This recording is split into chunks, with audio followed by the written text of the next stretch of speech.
días.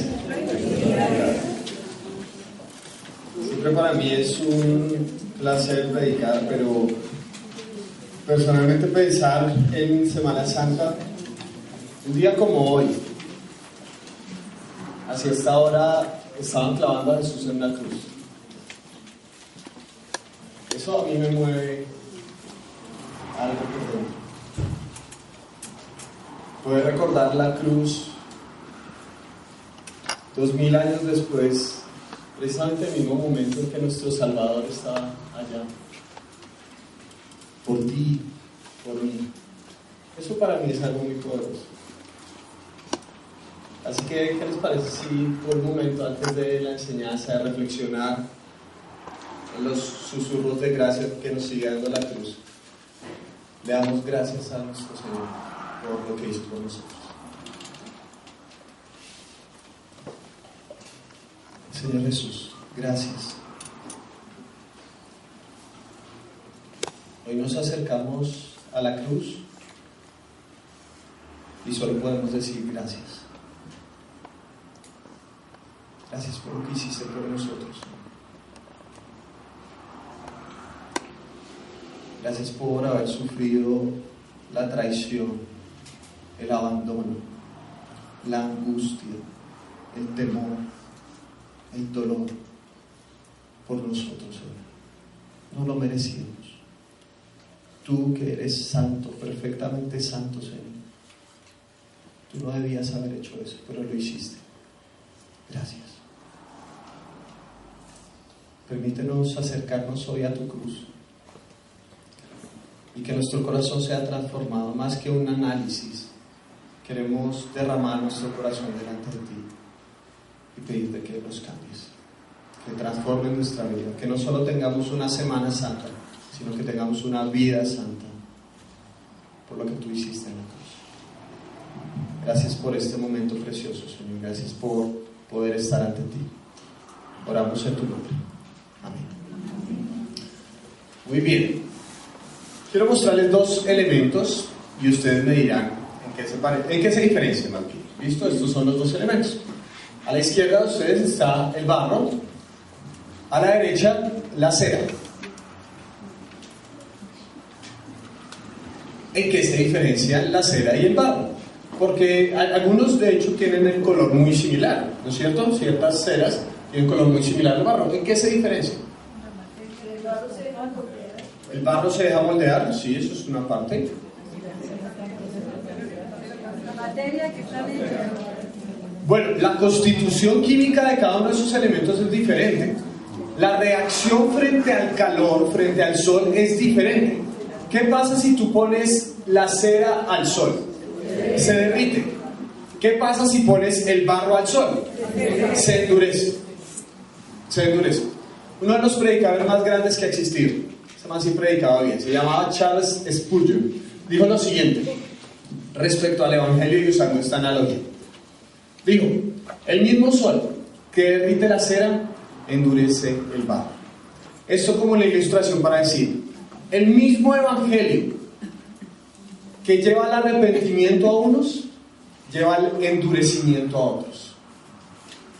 La misma cruz que a muchos nos lleva a adorar, a otros los endurece como al barro.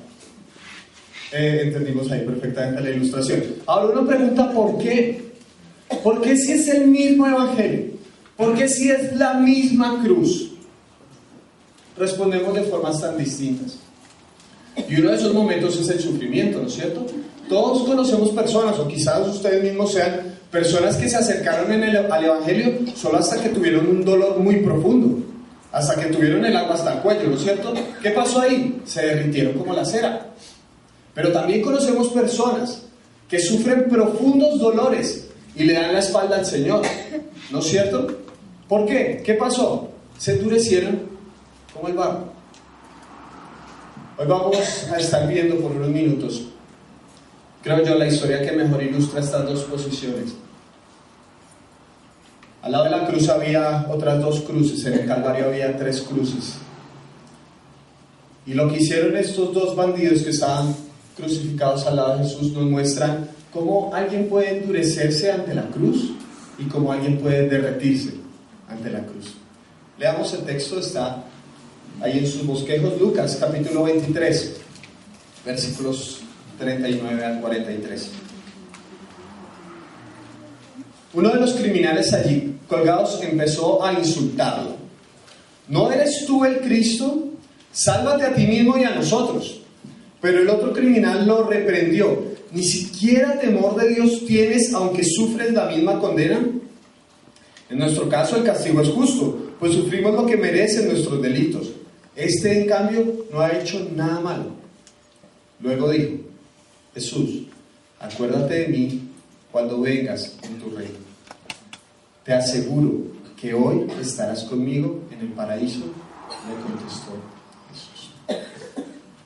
Vamos a mirar primero al ladrón de la primera cruz, el ladrón que se endureció como el barro frente a Jesús. No sabemos si él había visto a Jesús antes, pero en ese momento decide algo muy ruin, me parece a mí, y es insultar a una persona que está crucificada. Decide insultar a Jesús. Pero vean el reclamo que básicamente le está haciendo a Jesús. Le está diciendo: si tú eres el Cristo, entonces tienes que cumplir con ciertas expectativas. ¿Cuáles son las expectativas? Sálvate y sálvanos a nosotros mismos. A lo largo y ancho de los evangelios vemos cómo Jesús está luchando con la idea que los judíos tenían de un Mesías. Recuerdan que los judíos tenían la idea de un Mesías que nos iba a liberar y todo. Nadie se imaginaba un Cristo, un Mesías crucificado. ¿Qué nos está mostrando este primer malhechor que estaba al lado de Jesús? Que él tenía una idea de Mesías, un concepto de Mesías, y Jesús no encajaba en él. Por estar esperando al Cristo que no es, se perdió al Cristo que sí es. Y esto nos muestra una de las tragedias más grandes de los seres humanos: los preconceptos.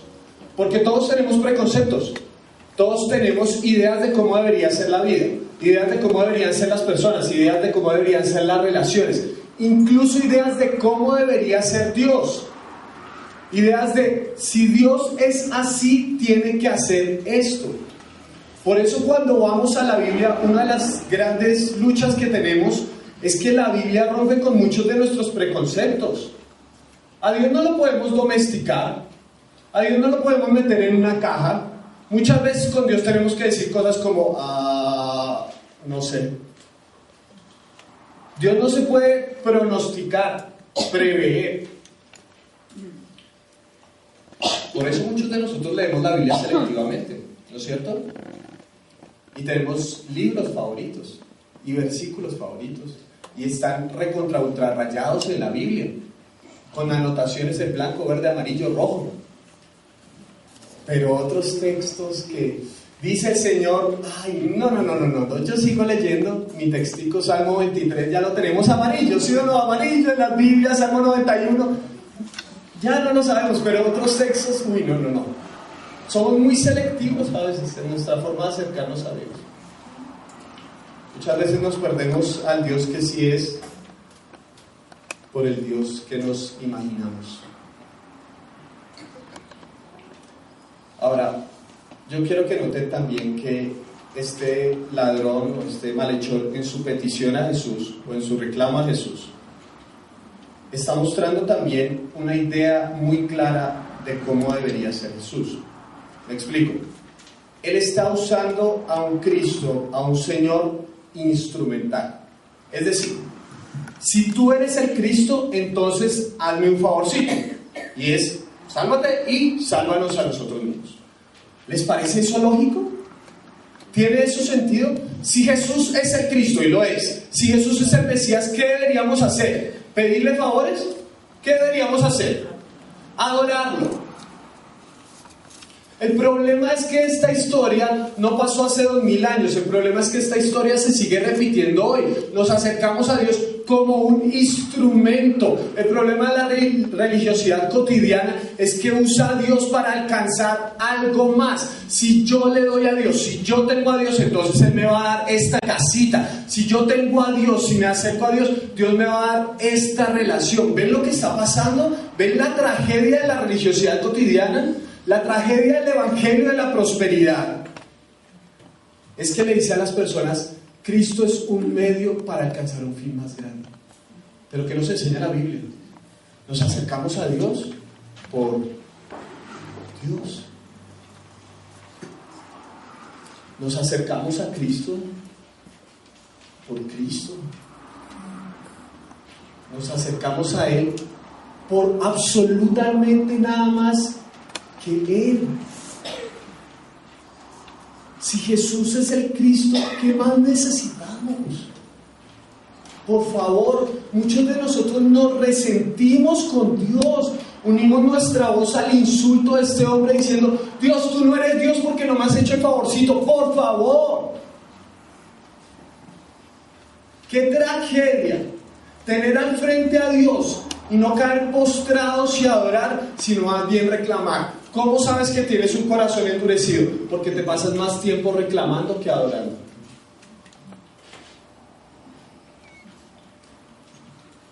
Muchos decimos, Jesús, sé mi Señor, pero lo tratamos como un sirviente. ¡Qué tragedia! Que no se lo haríamos a nadie, ¿cierto? A nadie más. Y se lo hacemos al Dios del universo. Ayer falleció uno de los grandes hombres de nuestro país.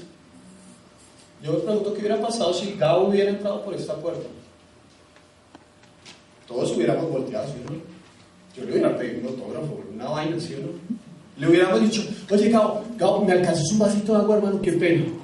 ¿Alguien hubiera hecho eso? Gabo, qué pena, hermano. No, el primer puesto no, es para no. Gabo, ¿te puedes sentar allá atrás y estar amado? ¿Quién le hubiera hecho eso? A Gabo. ¿Quién lo hubiera hecho? ¿Y no lo hacemos con Jesús todo el tiempo? Jesús, siéntate un poquito atrás en mi vida, déjame manejarlo un rato. Jesús, mira, yo te pido esto, no me lo diste, ay, qué pena, voy a crear un resentimiento hacia ti. Tenemos una tendencia hacia un corazón endurecido. Tenemos un corazón que se parece muchas veces al barro, que ante el sol de la cruz se endurece, reclama, pide algo más, en vez de ver la belleza del Mesías que estuvo allí crucificado por amor a nosotros. Ahora, antes de entrar a la segunda cruz, quisiera hacer una aclaración. La digo porque he visto las películas de Semana Santa y no sé si les ha dado esa impresión, pero parece que un ladrón al lado de Jesús fuera el bueno y el otro el malo, ¿cierto? O sea, como que uno así, y el otro, oh Jesús, no sé qué, así como todo sanito, o sea, que casi era como el colaborador bobo del otro, ¿cierto? Y parece buena gente. Me parece que no es tan así. Me parece que no estamos tan de acuerdo con el texto bíblico cuando pensamos que un ladrón era el malo y el otro es buena gente, pero bobito que terminó ahí siendo malhechor. No. Vean lo que dice Mateo, capítulo 27, versículo 44. Vea, dice, así también que lo insultaban los bandidos que estaban crucificados con él. Es decir, ese tipo también estaba insultando a Jesús. Creo que la mejor forma de entender el texto de Lucas, comparándolo con el de Mateo, es sucesivamente. Es decir, el de Mateo ocurrió primero y algo pasó en la mitad. Algo pasó en el corazón de este ladrón. Algo hizo clic para que él pudiera adorar a Jesús. Creo que la cuestión no es de buenos y malos. Me parece a mí, como veremos en el texto, que la cuestión es de arrepentimiento. Vean lo que dice este hombre de la segunda cruz. Él reprende a su compañero y reconoce a Jesús y le pide que tenga misericordia de él. Creo yo que la palabra que describe esta escena de este ladrón es la palabra arrepentimiento. Dar media vuelta en la vida. Ahora quiero que noten que el arrepentimiento, por lo menos lo que yo observo en este texto, es que el arrepentimiento siempre tiene dos dimensiones. Una, me veo a mí en mi propia culpa, en mi maldad, en mi pecado. Sí, como el ladrón, yo estoy aquí porque es justo. que está aquí. Me veo a mí mismo. Pero la otra dimensión es, yo veo a Jesús. ¿Sí? Sí, me siguen con lo que estoy diciendo. Me veo a mí mismo, pero también veo a Jesús y pido misericordia por lo que Jesús ha hecho. ¿Por qué digo eso? Porque muchas veces, cuando estas dos dimensiones, me miro a mí mismo y miro a Jesús, no están completamente en el arrepentimiento, podemos caer en uno de dos extremos. ¿Qué pasa si yo me miro solo a mí mismo, mi maldad, mi pecado, pero no miro a Jesús? Hay remordimiento. La diferencia entre arrepentimiento y remordimiento es que el arrepentimiento es sentirnos mal y hay un cambio. El remordimiento es sentirnos mal y sentirnos mal y sentirnos mal. Cuando nos miramos a nosotros, muchos de los rituales de Semana Santa no son rituales de arrepentimiento, son rituales de remordimiento. ¿Por qué? Porque estoy pensando que yo tengo que pagarle algo a Dios, tengo que lacerarme a mí mismo. Eso es remordimiento, eso no es arrepentimiento. Me estoy mirando solo a mí mismo, mi culpa, que es muy grande, pero no estoy mirándola a la luz de la cruz. Estoy solamente enfatizando una dimensión del arrepentimiento. Pero ¿qué pasa si enfatizamos la otra dimensión del arrepentimiento? Es decir, vemos solo a Dios, pero no lo conectamos con nuestra propia culpa. Caemos en otro extremo, el legalismo. ¿Qué fue lo que Jesús tanto criticó de los fariseos? El legalismo. ¿Qué es el legalismo? Teorizar sobre Dios. Ser muy buenos para explicar a Dios. ¿No es cierto? Decirle a la gente lo que debe hacer, escuchar sermones para otros. ¿Sí? ¿Han visto a gente que escucha sermón para otros? O de pronto ustedes mismos están, ay, lástima que no vino mi marido, ese desgraciado, si debería haber escuchado eso. Sí, escuchamos sermones para otros. Desconectamos a Dios de nuestra propia vida. ¿Ven lo que quiero decir? El legalismo es enfatizar solamente, sí, la cruz, teorizar sobre la cruz. Nos volvemos muy buenos teólogos, pero ¿qué tiene que ver eso con nuestra vida? Muchas veces el legalismo, queridos, es un mecanismo de defensa, porque no somos capaces de enfrentarnos con las miserias de nuestro corazón. Y entonces dejamos a Dios solamente en un plano teórico, y no que venga y toque las miserias de mi propia vida. Ahora este hombre también le pide a Jesús, y Jesús le promete el paraíso. Aquí en paréntesis les abro una ventana a mi locura. Resulta que hay una discusión entre los teólogos, no me voy a meter en eso ahorita, pero para que ustedes sepan los teólogos en qué se meten. Hay una discusión sobre la traducción del versículo. Algunos de ustedes recuerdan en la versión antigua cómo se traducía el versículo. De cierto te digo, hoy estarás conmigo en el paraíso. ¿Sí se acuerdan de eso? Pongan atención a la discusión de los teólogos. El texto fue escrito originalmente en griego, y la puntuación en el griego es diferente a la del español. La discusión es si la coma debería ir antes o después del hoy. ¿Qué cambiaría si ponemos la coma antes o después del hoy? Si la pusiéramos antes del hoy, ¿cómo quedaría? De cierto te digo, ¿cómo? Hoy estarás conmigo en el paraíso. ¿Qué pasaría si la pusiéramos después? De cierto te digo, hoy estarás conmigo en el paraíso. Para que queden ahí con la duda, les cierro el paréntesis. ¿Listo? Lo que sí sabemos es que Jesús, no sabemos si hoy con coma antes o hoy con coma después, le prometió a este hombre un lugar, el paraíso, el Edén. Es el lugar donde todas las cosas están bien, donde está la armonía de Dios. Es el lugar que echamos a perder por nuestro pecado. Es el lugar donde hay paz, donde está esa hermosa palabra hebrea, shalom. Hay armonía, hay equilibrio. Donde se nos van a retribuir los años que no vivimos. Donde no habrá llanto ni dolor, donde no habrá despedidas. Donde no habrá enfermedad.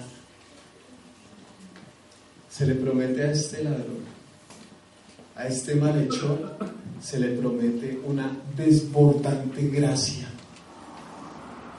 Él no era un discípulo, él no era un religioso, solo era un pillo que estaba en el lugar correcto, en el momento correcto. Y a Jesús, que no le da miedo desbordar gracia, le promete el paraíso. En el último momento, en lugar de los justos, se lo promete Jesús. Esa es la gracia que hay en la tercera cruz. Jesús contó una parábola. Ustedes tienen ahí escrito en Mateo 20, del 1 al 16. Les resumo la parábola. Si tienen para buscarla, la pueden leer en su casa. Resulta que hay un señor que es dueño de un viñedo. Y el señor va a ir a buscar gente que trabaje el jornal, el día en su viñedo. Entonces va al principio de la jornada, 8 de la mañana. 8 de la mañana va y busca gente y le dice, bueno, vengan a trabajar a mi finca en el viñedo, les voy a pagar todos los días. Resulta que al parecer el trabajo estaba tan agitado que a la mitad de la mañana el hombre va y busca a otra gente y les dice, listo, ustedes van a trabajar menos tiempo, pero igual les voy a pagar todo el día. Resulta que al parecer el trabajo estaba tenaz y hacia el mediodía el hombre va otra vez al mismo lugar donde se encuentran empleados y les dice, vamos a trabajar, les voy a pagar todo el día. Sigue la tarde y faltando una hora para que terminara el día, este hombre va, busca gente para que trabaje y les dice, les voy a pagar todo el día de trabajo. Trabajan solo una hora y les paga exactamente lo mismo que a los que trabajan todo el día. Los que trabajan todo el día se ponen bravos. ¿Cómo así? Pero si lo sudamos, si la sufrimos todo el día y usted viene y contrata a estos de última hora y les paga lo mismo. Y el dueño del viñedo les dice, básicamente, es mi plata, yo hago lo que quiero por un lado, y por otro lado les dice, pues es justo, es lo que yo quiero pagarles. ¿Es injusto pagarles a los que trabajaron todo el día un jornal? No, porque por eso trabajaba uno, todo el día de trabajo. Si yo les quiero dar a estos, pues es mi decisión. ¿Es injusto? Depende cómo lo miren. Y Jesús concluyó diciendo, los últimos serán los primeros y los primeros serán los últimos. Como esta historia del ladrón, llegó de último y le prometieron lo primero. ¿No les parece eso muy injusto? ¿Cómo podemos confiar en un Dios que en la última llega y, sí, hágale? Entonces, la gente lee estos textos y dice, bueno, no, pues yo espero a que esté bien viejito y un segundito antes de morir, Señor, perdóname, ya.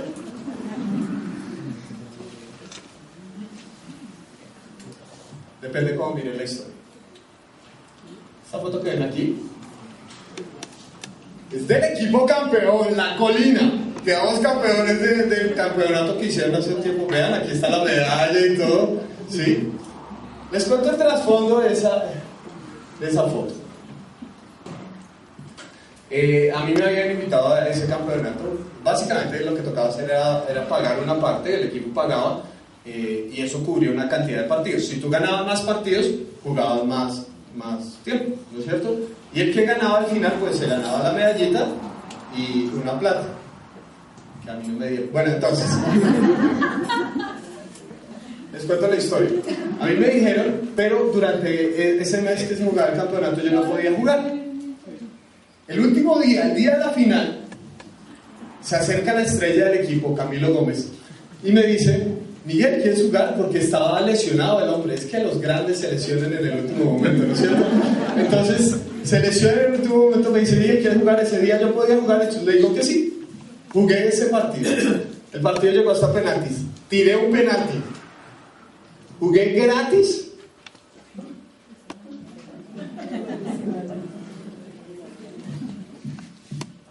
Si me preguntan si la historia del ladrón, si la parábola del viñedo es injusta, yo le digo, depende de dónde lo mire.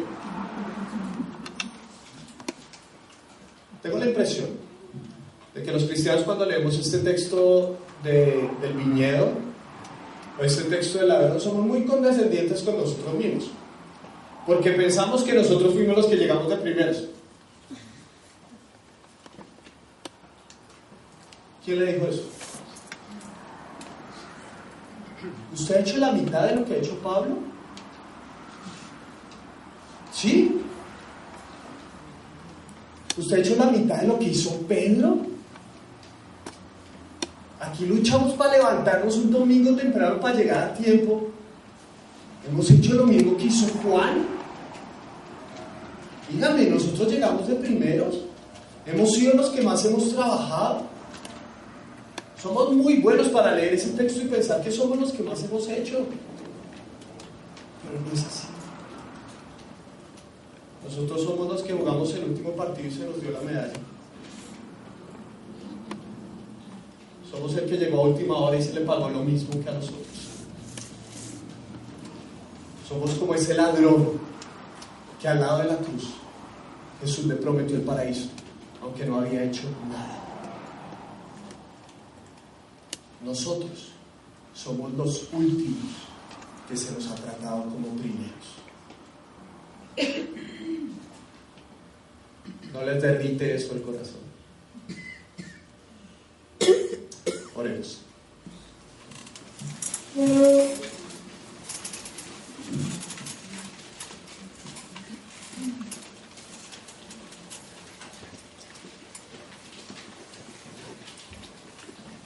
Señor, gracias por tu palabra, gracias por tu obra en la cruz, por tratarnos como primeros, aunque llegamos de últimos. Según tu palabra fuimos injertados dentro de la vida del pueblo de Dios. Según tu palabra llegamos a último momento. Y tú nos has dado todo, Señor.